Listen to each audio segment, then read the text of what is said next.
Hey everyone, how's it going? Welcome back to another video here. So a lot of things to talk about. We actually have a scene from season 11, episode 10 that I really want to get into. This scene is we're going to be seeing the scene tonight, and it's actually the first time we're hearing Pamela Milton speak, or it's the first time we're seeing a lot with Pamela Milton. So I honestly really cannot wait to actually see where this is going to go, because just based off of this one scene alone, I absolutely love Pamela Milton. She is such a great character, and a lot of it is the performance of the actress Layla Robbins. And I mean, it's just her whole demeanor, everything about her, everything about the Commonwealth makes this so interesting and so fascinating. I really can't wait to see where the arc is going to go. And you really do buy the fact that she is from a rich family and that she's been living literally normally from the beginning. And man, when she comes across characters like Daryl and all that, I really cannot wait to see how those encounters are going to go, because it's going to be, it's going to be really interesting. But anyways, before we go any further, obviously make sure to be a subscriber if you want more Walking Dead content like this. And also tonight, we're going to be live on Twitch. We're going to be doing a watch party of sorts for episode 10. So I hope to see you guys there tonight. The Twitch channel name is Appetite for the Dead. The link for it should be in the description, so I hope to see you guys there. I mean, we did a little bit today. We played a little bit of the Walking Dead Saints and Sinners today. That was a lot of fun, but tonight we're going to be, maybe we'll play a little bit tonight as well, but I also want to get into the whole Q&A thing with you guys. And then also, obviously, I'll watch the episode and you guys will hear my reaction and stuff, and then we'll sort of discuss things. I probably will get the episode early again, just because I always do. So it kind of works out, because obviously I'll be watching it before you guys even get it. So it's kind of exciting. But anyways, yeah, I hope to see you guys there on Twitch. But let's actually talk about this one scene here. Actually, before we get into the scene here, I want to do, you know what? No, I want to do a quick review of the Texas Chainsaw Massacre movie, but I'll do it at the end here. So if you care for that, I'll tag it to the end of the video here. But in this scene here of Pamela Milton, they're having this huge party here. And basically the point of this party seems to kind of be Halloween themed. It seems like everyone's just sort of dressed up for Halloween, and they make a pretty big deal out of all of the holidays, because it's just sort of like, actually Connie asks Pamela Milton about that there at the end, and Pamela Milton says, well, out of all the holidays, like, first of all, we celebrate every holiday because we're in really, bad times. So it makes people happy to do that. So it's just a lot of fun to do that. And Halloween was my father's favorite holiday. So that's why they do that. And her father is apparently like the president or something like that, or was the president or whatever of the United States beforehand. So, this is really showing where Pamela Milton is in terms of the social class system. She is so high up there, that the only reason why she's actually talking to Connie in this scene is it seems like they do just kind of know each other from beforehand. Connie did break some cases. I remember her saying she broke some cases and took some pretty powerful people down. So I believe Pamela Milton knows all about her, right? So I do wonder about that. Like, I wonder if she's going to be careful around Connie because of that, right? Like, I could totally see her being like, you know what? I'm going to be careful around you because I know what you can do.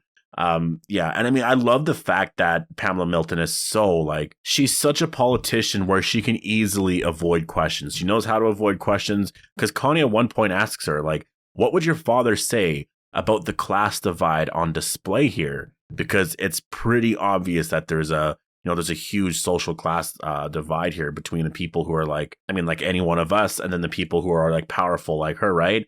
And all she says is, well, we're lucky you found us. We appreciate and celebrate every single person who contributes to our vibrant community. And then she just kind of goes on to, in fact, I'll introduce you to somebody.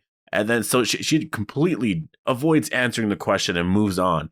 And it's just sort of her demeanor. By the way, I'll leave a link down below to the actual clip, because I know you guys probably want to check out the clip. So I'll leave a link down below to the clip. It is phenomenal. Honestly, it's crazy. It makes me so excited for episode 10, because it's really going to showcase, I think, a lot of what this arc is going to be like. I can't believe that in episode 9 we were, just so heavy into the Reaper arc, and so just like used to the way the Walking Dead's always been for so long. We're in a story like this now, and it just seems so different. Honestly, it's going to feel different to be in a place like this compared to going back to the hilltop and going back out into the real world, right? It already feels so different, and I really wonder if that was their intent with the Commonwealth. I wonder if that was the focus all along, like, just as soon as you get in the Commonwealth, it's normal life again. And then as soon as you leave, then you start to feel more like traditional Walking Dead again. Because honestly, I'm kind of liking the Commonwealth. So far, I'm like, I really love this place. It's honestly really cool. And then we get towards the end of the scene here. And you do see a waiter that is actually like, he notices Pamela Milton. He tries to talk with her.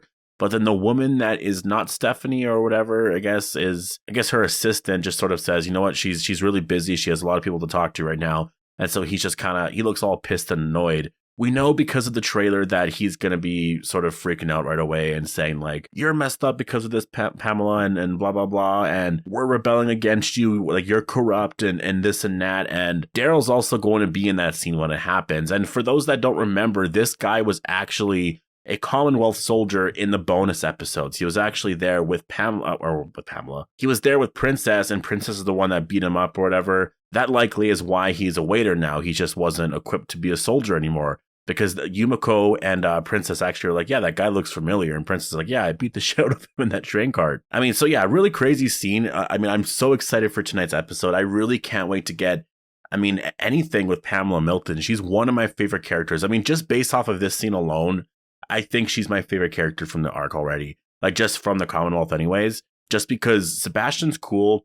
He's going to annoy you, though. But, and that's a good thing sometimes. And Mercer's also really cool. But I don't know, man. There's something about Pamela Milton and this scene in general. And I really recommend checking out the scene. The scene is down below or in the description. It's just a really phenomenal scene. And I really cannot wait for episode 10. We only got a few more hours to wait. So, I definitely hope to see you guys on Twitch tonight. We're all going to be talking about it for quite a long time. So, yeah, I really hope to see you guys there.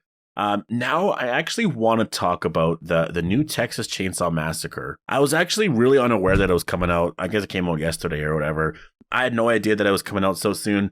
I will say, after actually watching the movie, I don't know why they even bothered with it. Like, I think the movie overall was so unneeded. And like, you hear that a lot, right? Sometimes reviewers will say, you don't even need to do that. But then again, like, I still really enjoyed it, right? Like, Halloween Kills, I saw a lot of reviewers saying, you didn't even need to do this movie. Like, Halloween 2018 was good enough. Just end it there. But I'm like, yeah, I don't know. Like you can see the production quality there. You can see the writing. The writing in Halloween Kills is good. It's decent. People might have issues with this or that and sort of where the story goes, but you can tell there's legit and like really good writers. It's produced really well. It's a legit movie. This Texas Chainsaw Massacre movie, oh my God. There is nothing here that, like there's that one scene in the bus, I guess it's kind of cool. But like the kills aren't really that great. And you also just don't like Leatherface. Leatherface seems so weird in this movie. I think you see him too much. And I just don't like that. Honestly, it kind of feels like a Wrong Turn movie. It feels like it's like Wrong Turn 7 or 8 or 9. Like it feels so off. The acting in it is so bad. All the characters are just absolutely horrible. There's nothing good about this movie at all. And the reason why I wanted to do a quick review here on this is because I'm getting a lot of questions about that, but I didn't want to do a whole video on it. So I just figured, you know what, I'll tag it to the end here of this, just because, to actually do a review of that movie it'd be pretty rough, because honestly, the movie isn't that great. And I don't even know if I would recommend it, because honestly, the whole time I am laughing. And in horror movies, like they do stupid things sometimes. They'll do this, they'll whatever, and you're laughing. Like, why are you doing that? Why does that happen? But this one here, it's like all the time. Certain characters will go and do this or go and do that, or this thing will happen because of whatever. I'm trying to give spoilers here. But it's so frustrating. Like, actually, there's one scene where they can like finally escape, but then the truck goes and crashes somewhere else. And I'm like, oh my God, how? That's just so dumb. Like, just drive out of here. There's almost every story point in the movies like that. And so I really was not a fan. What I will say, though, is I was a huge fan of the new Cuphead show that I think I'm a few episodes in, 3 or 4 episodes in. I absolutely love this. It's such a great show. I love the animation, and yeah, definitely that's what besides The Walking Dead, that is what I'm going to be watching over the next, like, I guess, few weeks and stuff, because it's just a lot of fun. Anyways, yeah, if I were to rate Texas Chainsaw Massacre or anything, it would be a 2 out of 10. But yeah, I'm going to leave it here. Definitely post your thoughts down below if you've watched the scene for episode 10. And again, definitely go follow me on Twitch. We're going to be live later on. And yeah, I hope to see you guys then.